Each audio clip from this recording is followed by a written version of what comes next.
कला विधाको कञ्चनजङ्घा राष्ट्रिय पुरस्कारले अलङ्कृत विक्रमवीर थापा। भारतीय नेपाली भाषी समाजमा एक चम्किला नक्षत्रका रूपमा परिचित एक प्रबुद्ध व्यक्तित्वको नाम हो विक्रमवीर थापा। साहित्य र चित्रकारिताको श्रीवृद्धिमा दीर्घकालदेखि अमूल्य योगदान दिएर उहाँले गौरवमय इतिहास कायम गर्नुभएको छ। मेघालयको शिलाङ बडा बजार अवस्थित बारपत्तर मौवाहामा कौशल्या देवी थापा र रघुवीर थापाको परिवारमा 22 फरवरी 1950 मा उहाँले जन्मग्रहण गर्नुभएको हो।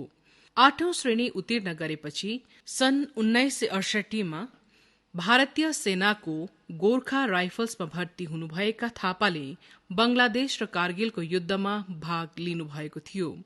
15 वर्षसम्म सेनामा सेवा पुर्याएपछि केही अस्वस्थताको कारण उहाँले स्वैच्छिक अवकाश लिनुभएको हो। विद्यार्थी जीवनदेखि नै चित्रकारितामा रुचि राख्ने थापाले चित्रकारिताको कुनै औपचारिक शिक्षा भने आर्जन गर्ने अवसर पाउनु भएन। उनका 300 भन्दा बढी चित्रकलाले धेरै प्रसिद्धि हासिल गरे तापनि अधिकांश चित्र संरक्षित हुन सकेनन्। उहाँका तेल चित्र भारतका विभिन्न स्थानहरूसँगै छिमेकी राष्ट्र नेपालमा पनि पुगेका छन्। उहाँको लोकप्रिय चित्रकला दार्जीलिङको गोर्खा दुःख निवारक सम्मेलन कार्यालयमा, काठमाडौँको पशुपतिनाथ मन्दिरमा, शिलाङको Ramakrishna mission Vivekananda cultural centre लगायत अन्य प्रमुख ठाउँहरूमा राखिएका छन्। चित्रकारिता क्षेत्रसँगै साहित्य क्षेत्रमा पनि उत्तिकै रुचि राख्ने थापाले 7वटा कृति प्रकाशित गरिसक्नु भएको छ। यी हुन् विगतको परिवेशभित्र उपन्यास, टिस्टादेखि सतलजसम्म उपन्यास, माटो बोल्दो हो उपन्यास, 20औं शताब्दीकी मोनालिजा कथा संग्रह, हत्या रातो डायरीको अनुसन्धानात्मक संस्मरण, मणिसिंह गुरुङ जीवनी अनि कारगिल युद्ध 1999 आत्मजीवनी। उहाँले साहित्यिक पत्रिकाहरू युगदृष्टि र युगान्तरको पनि सम्पादन गर्नुभएको छ। साहित्य र चित्रकारिताको क्षेत्रमा थापाले दिनुभएको अमूल्य योगदानको कदर गर्दै उहाँलाई विभिन्न पुरस्कार र सम्मानले विभूषित गरिएको छ। उहाँलाई नेपालबाट 1985 मा रत्नश्री सुवर्ण पदक, पश्चिम सिक्किम साहित्य प्रकाशनबाट 1992 मा स्रष्टा पुरस्कार, असमबाट 1995 मा हरिभक्त कटुवाल स्मृति पुरस्कार र उहाँको कथा संग्रह 20औं शताब्दीकी मोनालिजाका लागि 1999 मा साहित्य अकादमी पुरस्कारले विभूषित गरिएको छ। यसबाहेक 2007 सालमा नयाँ दिल्लीबाट डाक्टर अम्बेडकर फेलोशिप सम्मान, अभिजमान स्मृति ट्रस्ट कुवेतबाट 2013 मा स्पन्दन कविता पुरस्कार अनि विश्व नेपाली महासंघ केन्द्रीय समितिबाट 2014 मा नेपाली साहित्य धौलागिरी सम्मानले पनि सम्मानित गरिएको छ। साहित्यकार र चित्रकार बाहेक उहाँलाई गीतकारका रूपमा पनि चिनिन्छ। चित्रकार एवं साहित्यकार श्री विक्रमवीर थापाको उल्लेखनीय योगदानको उच्च कदर गर्दै नेपाली साहित्य परिषद सिक्किमले यस वर्ष उहाँलाई कञ्चनजङ्घा राष्ट्रिय कला पुरस्कारले विभूषित गर्ने निर्णय लिएको छ। उहाँलाई हार्दिक बधाई एवं सुस्वस्थता र दीर्घायुको कामना गर्दछौं। चित्रकार श्री विक्रमवीर थापा।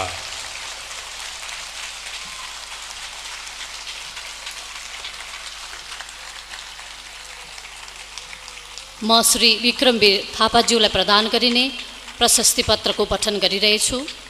नेपाली साहित्य परिषद गान्तोक सिक्किम कञ्चनजङ्घा राष्ट्रिय पुरस्कार।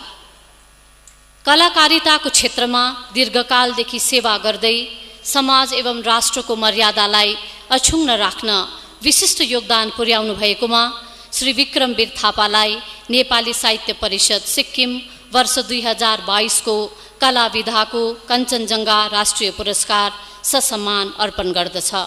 सही नीलम न्यौपाने, महासचिव नेपाली साहित्य परिषद सिक्किम, सही रुद्र पौडेल, अध्यक्ष नेपाली साहित्य परिषद सिक्किम, दिनांक गान्तोक 20 अगस्त 2022। धन्यवाद।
तीन प्रबुद्ध व्यक्ति विशेष म आजको बोलु ल।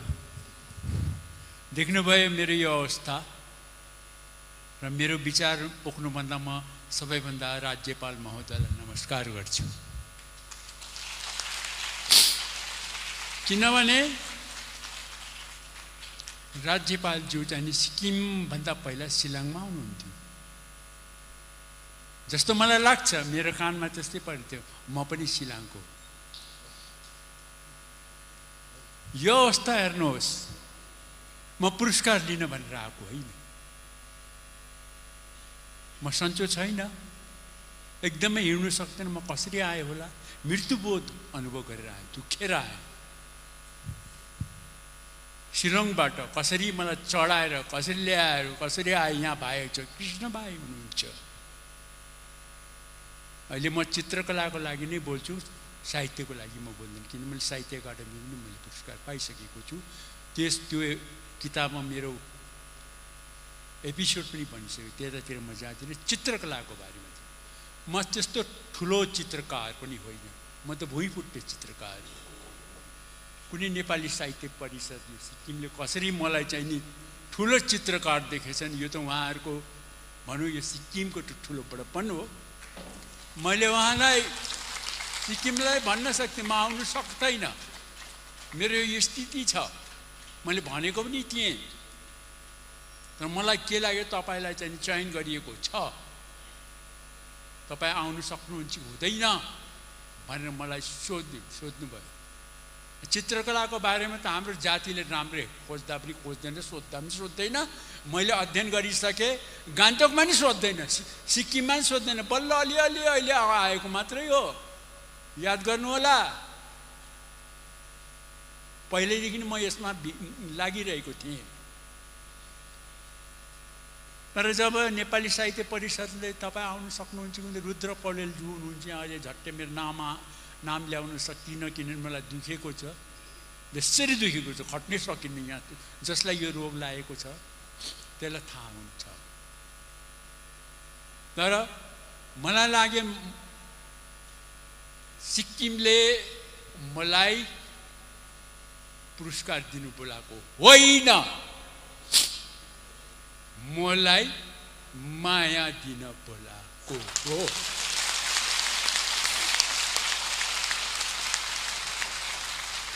म पुरस्कार थाप्न आएको पनि होइन। म आउनु सक्दैन भने पनि त्यो चेक त पठाइदिन्थ्यो नि त, पठाइनु सक्थ्यो कि सक्दैन, उहाँ अस्वस्थ छ।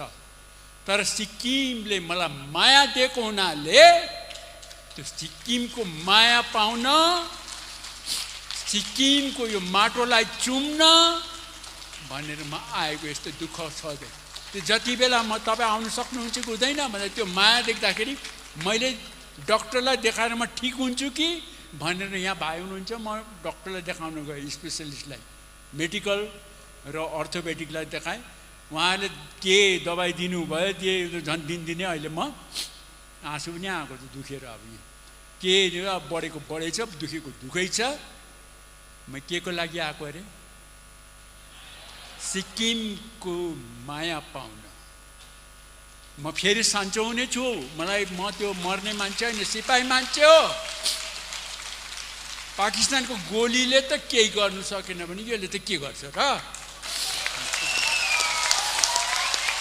म फेरि आउँछु सिक्किमको मायालाई चुम्न। सिक्किमले मलाई धेरै माया दिइसकेको छ, 3 चोटि माया दिइसकेको छ, अझसम्म कुनै भारतको कुनै राज्यले दिएको छैन। स्रष्टा पुरस्कार चान्दनजीको बारेमा 2004 मा के अरे नेपाली साहित्य के झट्टै आएन, आफै नै आउँदैछ। सम्मान सम्मेलन आज हाम्रो गोले साहबले के दिनुभयो, यो सम्मान उहाँले गर्दाखेरि होइन भन्नुहोस् त। आज 3वटा सम्मान जति बेला म उताबाट आएको थिएँ, हुन त मैले सोचेको थिएँ अलिक म यदि म झर्न सक्यो भने, ट्याक्सीबाट झर्न सक्यो भने सिक्किमको माटोलाई शिरोधार चाहिँ गर्छु भने।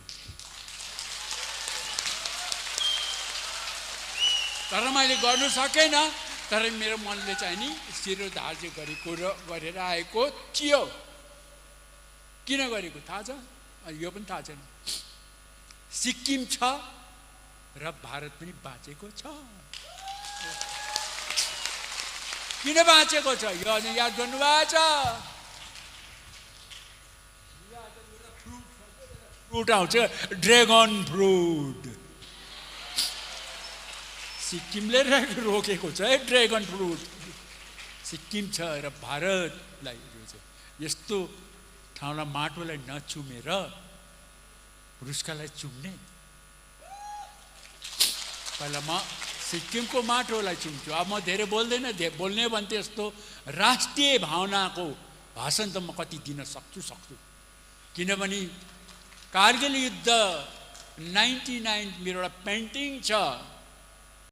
हुन सके पनि यदि त्यो यहाँ अहिले 1 जुलाईमा तपाईँहरूलाई थाहा पनि छैन होला, म शिलङमा बसी मलाई थाहा, 1 जुलाईमा चाहिँ नि एउटा सानो आर्ट ग्यालेरी गान्तोकमा खोलिएको छ। तपाईँहरूलाई थाहा छ? एउटा आर्ट ग्यालेरी खोलिएको छ।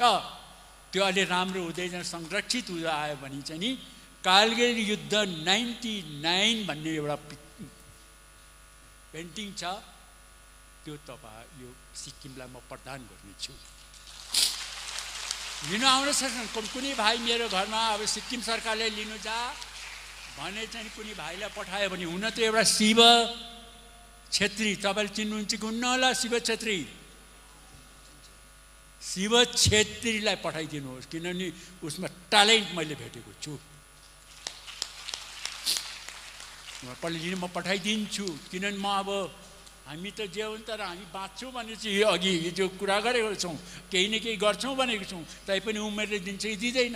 तर सिक्किम यस्तो ठाउँ हो जहाँ चाहिँ हामी संरक्षित हुनेछ, हाम्रो कला बाँच्नेछ भनेर म दिनेछु।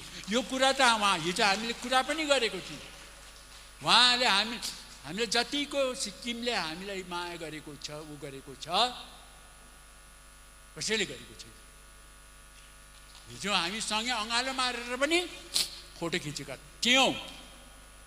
तपाईँहरू हुनु, हामी उताबाट तपाईँहरू आशा गर्छौँ सिक्किमले केही गरिदिन्छ कि केही गरिदिन्छ। अब अलिकति अब पेन्टिङको बारेमा पहिल्यैदेखि चाहिँ म कलामा लागिरहने, हाम्रो कुनै आर्ट ग्यालेरी छैन, के ग्यालेरी छैन भन्थे र मैले लेखिरहन्थेँ।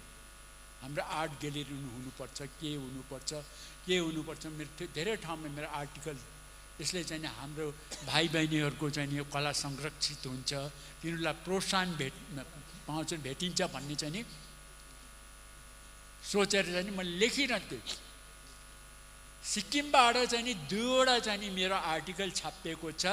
हाम्रो आर्ट ग्यालेरी खोइ, यी कञ्चनजङ्घा भन्ने पत्रिकामा छापिएको छ। त्यो चाहिँ नि सिक्किम सरकारले पहल गर्न सक्छ भनेको छ।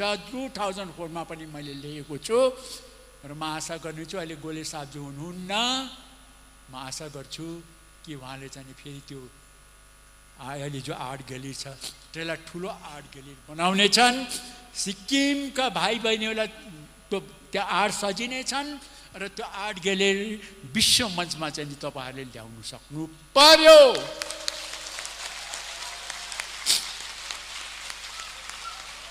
विक्रमवीर थापालाई चाहिँ 1 लाख पुरस्कार दिएर होइन, तपाईँहरूले चाहिँ नि त्यो आर्ट ग्यालेरीलाई चाहिँ विश्व मञ्चमा ल्याउनु सक्नुभयो नै विक्रमवीर थापाले करोडौं पुरस्कार पाएको हुनेछ। याद गर्नुहोस्, यो एकदम मनमा राख्नुहोस्। हामीले गर्नुपर्छ, हामीले गरेर देखाउनुपर्छ। मात्र पुरस्कार दिएर हुँदैन, तपाईँहरूबाट जन्मनुपर्छ